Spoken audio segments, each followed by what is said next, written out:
Que la paix soit sur vous, les Gaulois et les Gauloises, courageux résistants et opposants à la dictature sataniste qui bientôt ne sera plus mondiale, mais locale, et qui, pour finir, sera définitivement éradiquée de la surface de la Terre. Quelle joyeuse perspective! Dans cette vidéo, je vais vous parler de l'effet miroir. En effet, en commentaire à l'une de mes vidéos, la vidéo « Ma flamme jumelle est un connard », quelqu'un m'a dit « Attention à l'effet miroir ». C'est en 3 mots, et il y a derrière toute une idéologie, une vaste idéologie. Alors on va commencer déjà par s'interroger sur le sens littéral de cette expression en regardant dans Antidote. Effet miroir.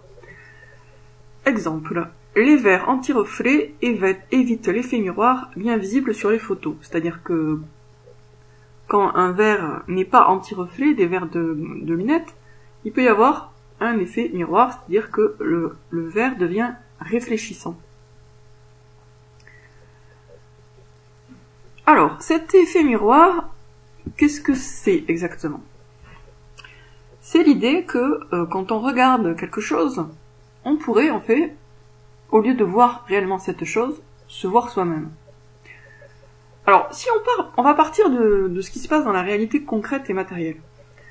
Il ne peut y avoir d'effet miroir dans la réalité matérielle que si on est face à une surface réfléchissante, comme des verres de lunettes. Ça peut effectivement réfléchir la lumière ou les images, donc il y a un effet réfléchissant.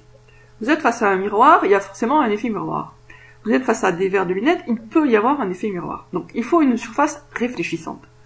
Supposons maintenant que vous êtes face à un gros cochon, par exemple. Est-ce qu'il peut y avoir un effet miroir? Non. Pourquoi? Parce que le cochon, à moins d'être taillé dans du cristal, ne réfléchit pas. On est d'accord? Ce n'est pas une surface réfléchissante. Le cochon est opaque. Vous êtes maintenant face à une vache. Est-ce qu'il peut y avoir un effet miroir? Non plus. Parce que la vache est un animal qui n'est pas réfléchissant. La vache ne reflète pas la lumière.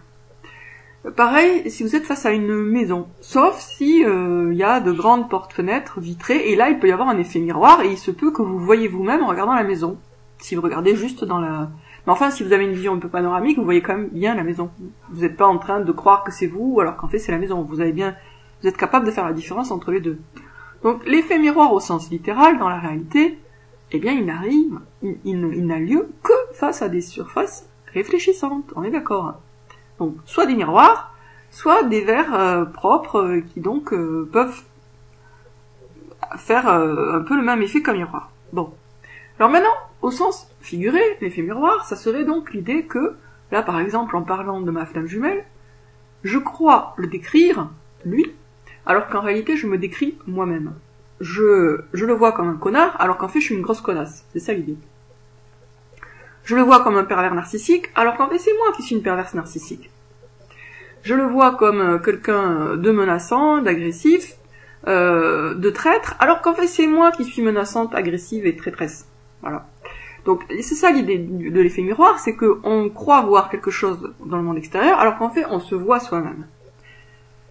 Commençons par reconnaître que dans certains cas, il y a bien des effets miroirs, en ce sens-là. Par exemple, prenons Sigmund Freud.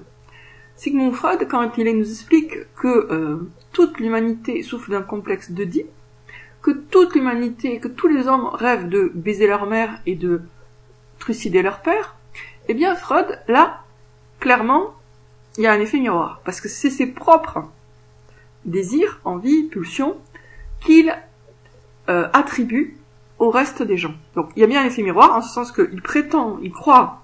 Est-ce qu'il était de bonne foi ou de mauvaise foi? Ça se discute, hein. Moi je suis même pas sûre qu'il y ait vraiment un effet miroir, je pense qu'il était de mauvaise foi. Mais bon, acceptons de penser qu'il était de bonne foi. Si on peut... Dire que Freud est de bonne foi, c'est déjà un énoncé extrêmement tiré par les cheveux. Mais bon, dans un monde imaginaire, Freud serait de bonne foi, et il dirait de bonne foi, tout le monde veut tuer son papa et coucher avec sa maman. Alors que c'est faux.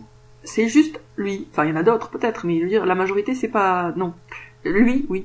Donc, il y a bien un effet miroir dans certains cas, en particulier chez des gens qui dissimulent certains vices et qui aimeraient que ces vices se popularisent. Par exemple, il y avait je sais plus quelle écrivaine peut-être c'était Margaret Mead, qui était, je crois, alors peut-être je dis des bêtises, mais bon. En tout cas, elle était menteuse. En tout cas, elle était du genre polyamour, machin. Peut-être aussi bisexuelle. Et alors, elle a attribué toutes ses habitudes à elle, à des peuplades indigènes du bout du monde, en prétendant qu'ils faisaient pareil. Or, après, des chercheurs un peu plus sérieux sont allés sur place et se sont aperçus qu'elle avait menti. Donc là, il y avait peut-être un effet miroir, mais là aussi, c'était pas si inconscient que ça, puisque c'était de l'ordre du mensonge. Mais bon, supposons que de bonne foi, on peut se tromper dans ce sens-là, et attribuer à d'autres ses propres défauts. Reste à savoir ce qu'il y a derrière le miroir. Parce que, par exemple, dans le cas de Freud, il y avait un effet miroir, mais les gens, dans la réalité, ils ont certaines caractéristiques. Et ils ne sont pas justement comme ça. Donc, il y a une différence entre ce que reflétait le miroir, Freud lui-même, finalement, et ce qu'il y avait derrière le miroir. Mais là, par exemple, quand on me dit, attention à l'effet miroir par rapport à ta flamme jumelle. Cette façon de dire fait l'impasse sur une question.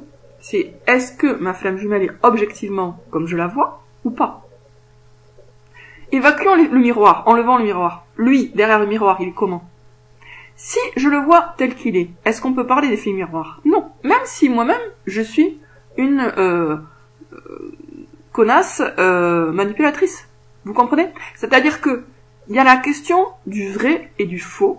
Et le problème, quand on utilise l'expression effet miroir, c'est qu'on l'éjecte, cette question-là. On voit quelque chose ou quelqu'un. Est-ce que ce quelqu'un, on le voit tel qu'il est ou pas? Si on ne le voit pas tel qu'il est du tout, là oui, on peut se demander s'il y a un effet miroir.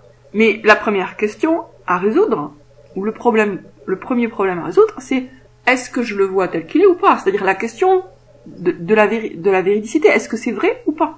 Si vous voyez une pomme sur une table, et que vous la voyez verte, et que quelqu'un arrive et vous dit attention à l'effet miroir, la seule réponse c'est mais cette pomme est réellement verte. Et demander à d'autres personnes, tout le monde témoigne que la pomme est verte, donc il n'y a aucune logique à parler d'effet miroir.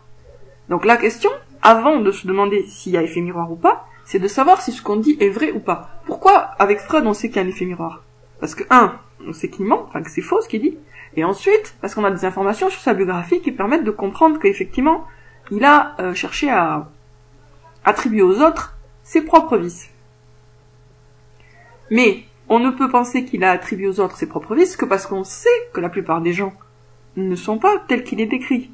Donc, pour qu'il y ait effet miroir, il faut d'abord prouver que l'énoncé est faux. Moi, dans mon cas, si je traite ma flamme jumelle de tout ce dont je l'ai traité, c'est par rapport à des choses bien précises, à des faits, à un comportement. Donc, je ne suis pas en train d'être victime d'un effet miroir, puisque je me base sur la réalité pour le juger. Après, la question de savoir si moi je suis une connasse, etc., c'est une autre question. Parce que même si j'en suis une, ça change rien à son comportement à lui. Donc, le problème de cette notion pseudo-intelligente d'effet miroir, c'est que c'est une manière d'évacuer totalement la question du réel, qu'est-ce qui est vrai, qu'est-ce qu'il faut, et de retourner les accusations contre l'accusateur. Ce qui fait que l'effet miroir, l'expression effet miroir, elle est, d'une certaine façon, elle relève de l'inversion accusatoire. C'est quoi l'inversion accusatoire classique? C'est quand on présente la victime comme le bourreau et le bourreau comme la victime. Inversion accusatoire classique. Mais il y a un autre type d'inversion accusatoire, c'est celui où on accuse le dénonciateur d'être ce qu'il dénonce. Le mot complotiste relève de l'inversion accusatoire de ce type. On accuse les gens qui voient le complot et qui dénoncent le complot d'être liés au complot, parce que les traités de complotistes, c'est les relier au complot et leur en faire un crime.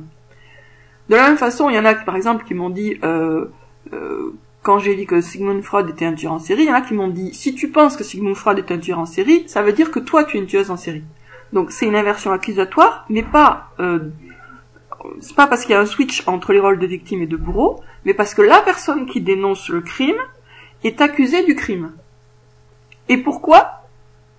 parce qu'elle le dénonce. Ce qui est complètement illogique. Ce n'est possible que parce qu'on vit dans un monde tordu, où la logique a été perdue depuis longtemps, parce que c'est illogique. En gros, on accuse la personne qui dénonce d'avoir les yeux ouverts. On l'accuse de voir. Et comme on peut pas lui dire toi, tu vois avec tes yeux, c'est pas bien, toi tu vois la réalité, c'est pas bien, qu'est-ce qu'on lui dit? On lui dit attention à l'effet miroir. Ou c'est l'effet miroir, tu es comme tu es ce que tu prétends dénoncer, tu es ce que tu dénonces en fait. Ce qui fait que du coup on est censé fermer sa gueule devant le satanisme, devant la pédophilie. Si tu dénonces la pédophilie, t'es pédophile. Si tu dénonces les messes noires, tu fais des messes noires. Si tu dénonces un tueur en série, tu es un tueur en série. C'est très pratique pour les gens qui font des messes noires, les gens qui sont pédophiles, les gens qui sont tueurs en série. Donc c'est un nouveau type d'accusation, d'inversion accusatoire. Attendez, est-ce que c'est comme ça qu'on dit? D'inversion, oui je crois, d'inversion accusatoire, qui est liée à la fin des temps et à la dégradation, la perte de la rationalité. À une époque, on disait ne tuez pas le messager, c'est-à-dire on a tendance à s'énerver contre le porteur de mauvaises nouvelles. C'est un peu ça, mais poussé à l'extrême. Au lieu de simplement s'énerver contre le porteur de mauvaises nouvelles, on l'accuse de commettre ce que lui cherche à supprimer, à interdire, à dénoncer. Donc lui, il veut lutter contre et on l'accuse de ça. Bon, là, c'est pareil. Donc en fait, le simple fait de voir la réalité est maintenant considéré plus ou moins comme une espèce de crime, d'où l'étiquette complotiste collée sur les éveillés politiques. Ah, tu vois un complot, donc tu es toi-même un comploteur, parce que dans la tête des gens, après, ça se mélange. Et quand ils vous traitent de complotiste, pour eux, quelque part, vous complotez, hein. Même si c'est illogique, absurde, etc. Mais c'est parce qu'il y a cette confusion qui est faite entre la personne qui dénonce quelque chose et le quelque chose en question, confusion débile qui vraiment révèle qu'il y a une baisse du QI partout dans le monde, hein, qu'on peut maintenant utiliser l'expression effet miroir à toutes les sauces pour disqualifier n'importe quel discours sans faire d'efforts et sans se fatiguer les neurones. Alors en fait, l'effet miroir, c'est un peu l'équivalent de c'est celui dit qu'il est de la récréation. Voilà, c'est celui qui le dit qu'il est. Voilà. Donc sur ce, je vous dis à très bientôt les amis et j'espère que vous allez passer une bonne soirée.